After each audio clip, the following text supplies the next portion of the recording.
Praise the Lord, diamonds. Welcome back to Diamond in the Rough Ministries YouTube series. Y'all, I'm so pressed, okay? I had to make this into a vlog. I wasn't even going to make this into a vlog, but today's discussion is going to be about taking things for granted, all right? Let's get straight into this. I'm currently doing my makeup to do more vlogs, because y'all already know, like I already told y'all, I like to be presented. I like to present myself, you know, accordingly when I'm doing videos for y'all. Like, I take them very serious. So, unless, the only time you'll see me not with makeup on when I'm doing a vlog is when if it's something that I just came home from church and it was just, like, so good. So I just decided I wanted to do it right then and there because it was just so powerful and impactful. Hush up. Them puppies just pissed me off, y'all. Like, I'm not even going to tell y'all what they did. I'm not even going to tell y'all what they did. But, taking things for granted. All right, y'all. So, today, I woke up this morning. And God wakes me up every morning between 4 and 6 o'clock for intimate prayer. And we talk and everything else like that. So, this morning when he woke me up, for the last 2 nights, he's woken me up. But he's been silent. Like, he hasn't said anything to me. So, I didn't know what that was about. I was like, did I anger him or get him upset or something? Like, I know I'm like a very irritable and annoying child. So, I'm like, did I make him upset about something or anything? So, I just didn't know what it was about. But for the last 2 days, he's had me to get up and watch Joel Osteen on TV. And he comes on at 7. So what I just went on and did, from now on, I'm going to do my Bible study at, I'm going to do my Bible study at 5 when I wake up. And then I'm going to do, stay up until 7 to watch Joel Osteen and then go to sleep. So that's what I've been doing for the last 2 days. So y'all, tell me why I'm writing a book right now. And it's called Diamond in the Rough, of course. It's my Diamond in the Rough experience. So it goes in depth about my entire life and college and setbacks and failures and my walk with Christ and how every week and every day and every second and every minute and every hour and everything it's always different. It's just always different. So I decided to do a vlog about it and talk to you guys about taking things for granted. So every time I watch Joel Osteen, it always gives me something to write about because he always puts things in such a great perspective for me that it's just like, oh my gosh, I never would have thought about that, or I never would have just imagined to think about situations in the way that he talks about them. So I say that to say this: I will no longer take my relationship, my circumstances, what I'm going through for granted. I won't, because if I do, hold on, I'm reading a text message from my little cousin. Okay, so yeah, I no longer take things for granted from God. And I say that to say this because he knows what he's doing. And even when I don't think he's doing anything, he's always doing something. Y'all, I just got another job today at Panda Express. Now, let me tell you, before we get into everything, let me tell you this. I was not planning on getting a job at another low budget. This is just what I'm saying. Don't take God for granted. Don't take God for granted. Because everything I think is for me or that I should do isn't necessarily what I should do. Just because I'm a fashion major don't mean I have to work in fashion or in retail. You know what I mean? Just because I've been a manager at many places doesn't mean I necessarily have to be a manager. Because honestly, I don't even like the responsibilities of being a manager. I just like to pay. I hate being a manager. I hate having to tell people what to do. I hate delegating. I hate it. I just hate it. I hate having to have the responsibility on my shoulders. I just don't like it. So I'm just one of the people who's great to be. I'm great at being a manager, but I just choose not to. I'd rather not to. But if they had another job that paid just as much as managers did, I'd take it. But they don't. So, y'all, oh my goodness. I plead the blood of Jesus over everything. Everything. And that's because my mentor taught me that. She was like, plead the blood of Jesus over everything. Like, your finances, your life, your situations, your circumstances. Because if you plead the blood of Jesus over it, the enemy will flee. And he definitely does. So I've been on, it's a certain chapter that I'm on in my book. And I was just talking about, you know, how flowers bloom when the rain falls. Like, when it's raining and there's so many situations and difficulties in your life, you can't even see the progress that's happening. But God knows the progress that's happening, and we have to trust him because he knows any and everything that's going on with us, and he knows why we're going through what we're going through, even when we don't know. And that's where the trust comes in, because if you don't trust God to figure things out and work things out for you, then what you following him for? What you believing in him for? You see what I'm saying? Y'all, I literally applied to Panda Express on Saturday, and today is Tuesday. And they emailed me yesterday night when I got off work at Safeway. Imagine, I just started working at Safeway. And to get back onto the whole, I'm working places that I wouldn't expect to be working. This is why I say don't take God for granted, because God knows what I need. He's not concerned with what I want, because he knows that my wants have always gone against what I needed. Always. That's just by nature. We have sinful nature. We want what we want. We don't want what we necessarily need. Like when it comes to like my boyfriend. Like I hate the way, that he knows me so well. I hate it. I hate it. I hate it. I hate it. I hate it. And I bark at him sometimes because I hate it so much. But he understands that that's just that's just by nature. And I'm getting out of it slowly but surely, that I get to the point where I correct myself, or I'll be like, oh, baby, I'm sorry. But he's not necessarily the guy I would have chosen for myself. And God knows that. But God chose him for me. And he's the perfect man. He's the perfect man. Like, he's the perfect man. He's the perfect man for me. Because he can deal with me. He can deal with my bark. He knows that my bark has nothing to do with my bite. I bark just because I'm a guarded person, or I've just been through a lot, and I just feel as though that I have to bark. Mind you, let me tell y'all something, y'all. When you pray and you ask God for patience, he's gonna give you an opportunity to be patient. When you ask him for an opportunity to be strong or to be courageous or to step out in faith, he gives you those opportunities. He's not gonna zap you with a stick and be like, okay, you're holy, you're righteous, you're patient, you're tolerant. That's not how it works. So I had a nightmare. I didn't tell my boyfriend, but I had a nightmare about seeing my ex while I was at work. And this is the guy that I was very, very, very, very, very, very infatuated with. And I didn't even really like anything about him. I was just infatuated with him. And he wound up coming into my store yesterday, and he got in my line. And I always say, what would I do if I ever saw him? And I'm so happy I handled myself accordingly that I just rang him up. I didn't even make eye contact with him, rang him up and treated him like he was any other customer and sent him on his way. And I was so proud of myself, because I was like, that's how I know God is working in me, because it wouldn't have been that way if it was any other instance. It wouldn't have been that way, and I know it wouldn't have. But I'm so proud of myself that, God is moving in me, and he's working in me. And when I ask him for opportunity, ask him for patience or how to just forgive, he sends me people that I would never think I would forgive for what they did to me, and I forgive them. And it's just like, oh, I thought this was an issue, or I was worried about you for what? You ain't losing no sleep over me, and you're not about to be the reason I don't get to heaven just because you hurt me. It's okay. Keep on doing what you're doing. That's all right. God fights my battles. I don't have to fight my own battles. So y'all, I was so proud of myself that I handled it professionally. Like, I'm like, you're not about to make me lose my job. And I knew that if I treated him any type of way, he still would have had that power over me. And he would have felt as though, oh yeah, she's still upset, she's still bitter, she's still angry, and all this other stuff. And I'm like, baby, I'm in love, and I'm happy, and I'm in love serving my God. So you ain't nothing you got that I want. Because if you was worth anything, I'd still be with you, and you're not. So I love you in Jesus' name. Keep it moving. You hear me?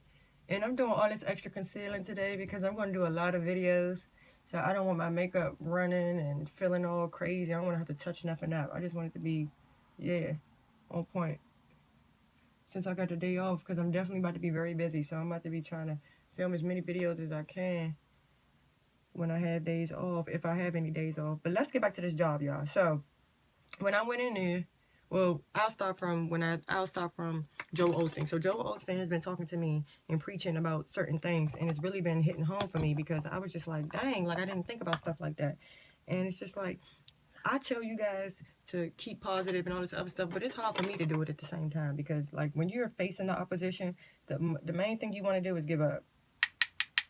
That's the main thing you want to do. The only reason why I don't give up is because I got y'all looking at me, and y'all need somebody to encourage y'all. So that's why I don't give up. But if I could, y'all, I would have gave up a million times already, because it's hard. If anybody would have told me, oh yeah, following Christ is hard, I wouldn't have did it. But God knew not to tell me, because he knew I would have rejected and I wouldn't want to do it. But I'm happy he didn't tell me, because I definitely wouldn't have took up the opportunity. I wouldn't have. And that's all honesty, because it's hard.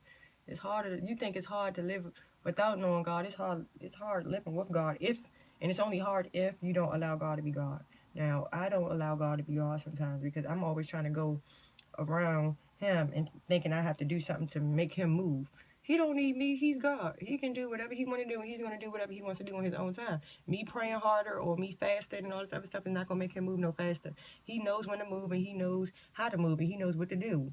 One day, with me doing something on my own,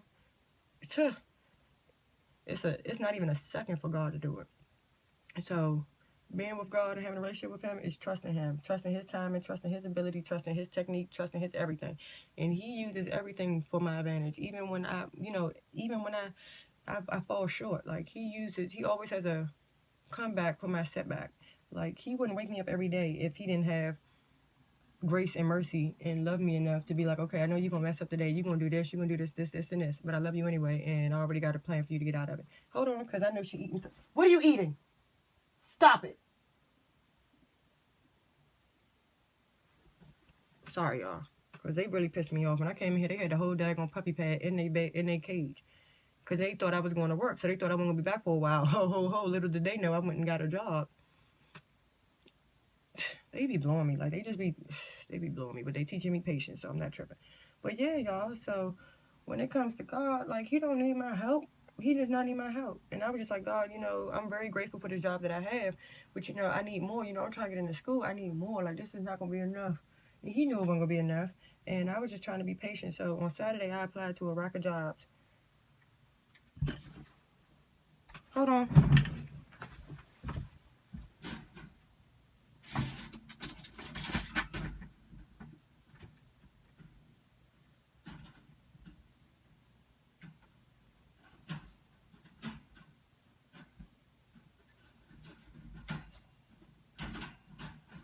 You make it hard for yourself, Lachey. I promise you, you do. Life would be so much easier if you would just sit down and relax. I know that's what God be saying to me. That's why I don't be so hard on them, because I be thinking, I'm like, you know what? I've always told them to sit still and stop playing. Stop. Just sit still. I got this. Just wait. Be patient. But I know that's what God be saying about me. Like, oh, you saying it to them, and what you think I'm up here in heaven saying about you? But I thank him for his patience, because he really loves me, and he takes his time with me. And he really cares about me a lot. He cares about me more than I care about myself. Like, he knows what I can deal with and what I can handle and what I can't. But I always think I'm Superwoman, and I always go out trying to do more than what I know I'm capable of doing. I always put more on my plate than I need to. But anyway, so I literally applied to this job on Saturday. When I got off work yesterday at Safeway, they emailed me and told me that they were having a hiring event and they wanted me to come in today. So I pleaded the blood of Jesus. I said, man, when I go in here, they're going to tell me right on the spot that I got the job. Because that's how faithful and that's how strong my faith is. I ain't got to ask God for nothing more than once. I was like, God, if this be for me and this be in your will, make it happen, Captain. I went in there. I did my best, and I told them, look, I got another job, but I'm really eager and passionate to work here. I was like, I had the opportunity to work here before. I was like, but the position I was in at that time, as far as, you know, I didn't want to tell them that I didn't have a job. Don't mind me, y'all, but I just don't want to put my finger up my nose for my nose ring and then mess up my makeup. But the position that I was in, far as me not having a job, I felt like I was too good to work there. So here I go, humbling myself to go back, and he gave me the job right there on the spot. And I just did my background check information, so I'm just waiting for that to come through so I can go ahead and start working. And you know what's so funny? Like I said, God knows what he's doing. It's never about me. It's never about me. They have a scholarship program too, y'all. So both of my jobs have scholarship programs. And you know, I don't have no more money for me to go back to school at all. Like, I have 1 semester left for me to get financial assistance from the federal government, which will be in the spring semester. That's why I'm going in the spring. So I'm trying to go January of next year, and currently it's the end of March. So I'm trying to save enough money so I can pay for my transcript so I can enroll in school by the spring of next year, and I need $7,000 for me to go back to school. Mind you, all the money that I'm getting right now is going towards my transcript, but I still need money for next year when I go to school. You know what I mean? So I have to be working there at least 6 months. I have to be working at Safeway at least 6 months. I have to be a member of my church at least 6 months. So that's 3 scholarship programs I got coming in. Do you think that I did that on my own?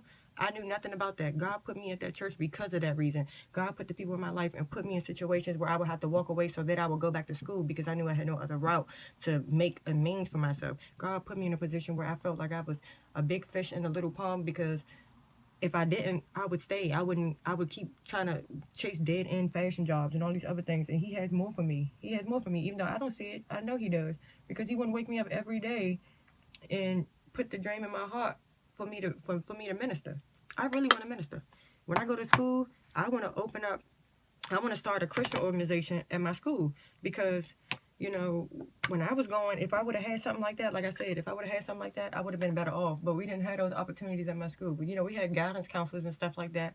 But I feel like a lot of people my age think that being a Christian is just a title, and that there's no work behind it. And it really is. And I want to stop that stereotype. I don't want people to think that. I don't want people to be in the dark about Christ. So, you know, I got put out of this school or whatever, but I want to go back and show them, like, look, I know I said this and I did this and, you know, I wasn't the best student, but try me now. Try me now. I want to go back and make a difference. And I want to go to graduate school. I don't want to just get my bachelor's. I want to get my master's. So I'm like, I'm going to be here for a while, so why not start an organization? You see what I'm saying? Like, God put these ideas in my head all the time. And then as I'm writing, when I write my book, a lot of times I feel like God speaks to me. He'll speak to me while I'm writing and just tell me. He'll reveal to me why he's doing what he's doing. And I'd be like, God, that's why you got me going through this. That's why you're doing this, and this. Because now, notice this. I'm working at 2 different places where I'm going to have to be dealing with a lot of people working very fast paced. And I'm going to have a smile on my face. And I'm going to be serving all day. What does that remind you of? Ministry, right? It reminds you of dealing with people's issues and, you know, just still remaining humble and remaining patient and remaining tolerable and still wanting to help people even though, you know, they don't really necessarily deserve my help or it's not about me. You see what I'm saying? And that's what this is all teaching me. All of this is teaching me. And I'm just so excited that God just is using little old me to do miraculous big things because you guys, you have no idea how many nights I cried and was just like, I have no purpose on this world. Like, why did he make me? Like, why am I here? But I'm not an accident. Nobody's an accident. We all here for a reason. We just need to figure out what our purpose is. And we're not going to figure out what our purpose is if we keep trying to force a purpose on God. He knows what we need, and he's going to give us what we need. But if we keep thinking that, you know, we're entitled to something, we're never going to get and walk into the promises that God has for us. Because, mind you, when Jesus came, he was a servant. He wasn't, he was a prince, yes, and he was a king, and he was a savior. But he didn't walk around here acting like he was. He was the king of Most High. He left heaven to come down here to be a slave, to be a servant. Wouldn't nobody do that? I know I wouldn't do it, but I do it every day now because I want to be like Christ. And in order to be like Christ, I have to serve. In the Bible, it says in order to be first, you have to be last. Meaning, if I want to live with Christ for the rest of my life, I got to serve. Every day of my life, got to be serving him and his people, not myself. If I want to serve myself, I can stay right here with the rest of the sinners who just think that life is about them. And it's not. Life is more than just making money. Life is more than just having sex. Life is more than just fancy trinkets and cars and clothes and all this other stuff that you can think of. It's more than all of that. And once you realize it, you'll become fulfilled. And God can move in your life. But the more I go through things and the more I write and the more I just wake up and just see how disciplined I'm becoming, just waking up every morning, even though I don't feel like it, y'all. Sometimes I don't feel like waking up at 5 o'clock in the morning. But I wake up because it's a form of discipline. And I'm learning that God, this is what God wants me to do. If he didn't want me to do, he wouldn't wake me up. He wouldn't bother me. But he knows that my day be busy. So he's like, I want to get you at the beginning of your day. Give me my time at the beginning. As soon as you wake up, give me my time. That way, you give me my time, I can move in your areas of life. We'll talk, we'll have our intimate talks, and after that, you go on about your day. But just remember what we talked about when you woke up. And I love that about God because he takes the time to talk to me. So I just want to tell you guys that your circumstances that right now, don't take it for granted. Because they're all, God is setting them up for comebacks. Like, whatever you failed in life, God is going to use it drastically. He's going to drastically use it for a comeback in your life. Sometimes things got to be they got to be cut off. Some things got to be cut off. Some things got to be cut out in order for God to get what he needs to get out of you. Like, say if he would have gave me a fashion job, I would have been working at a place that couldn't even benefit me to go back to school. Probably wouldn't even let me go back to school. But look at me now. Now I'm working for 2 places that have scholarship opportunities, and they actually want me to go to school. They promote us going to school. Like, long as I'm working at Safeway, I'll have a scholarship. Long as I'm working at Panda Express, I'll have a scholarship. And both of those places are a couple minutes up the road from my school. So I just want to be encouraging you guys and let you know that, look, it's not all about what you see. God doesn't move on the physical realm. He moves on the spiritual realm. And he knows all the chess pieces that need to be moved and when they need to be moved. Like, if he would have gave me a job that I wanted, I wouldn't have been able to go to this interview today to go to this job that has a scholarship opportunity. If I just would have been like, oh, God, give me the job at Walmart. Why do I want to work at Walmart getting paid less and having to do more? He asked me how much I wanted to get paid today, and I told him, and he gave it to me. Because that's the God I serve. So, that's all for today. I'm about to finish my makeup so I can get ready to do some vlogs for you guys. And I love you, and I thank you so much for being here and watching this vlog because it definitely means a lot to me. And I know I got to get this right here. I just got a bump right there, and I really tried to conceal it as much as I could. But I'm going to have to make it a little darker because it's doing a little too much for me. But I'll see you in a couple of minutes because I'll be finishing my makeup, and then we'll be going on to discuss some other topics. But, you know, I just had to give you a vlog and give you an update and just Your circumstances are needed, so don't take them for granted. I love you. Remember, pressure creates diamonds, and you're a diamond in the rough. Bye, guys.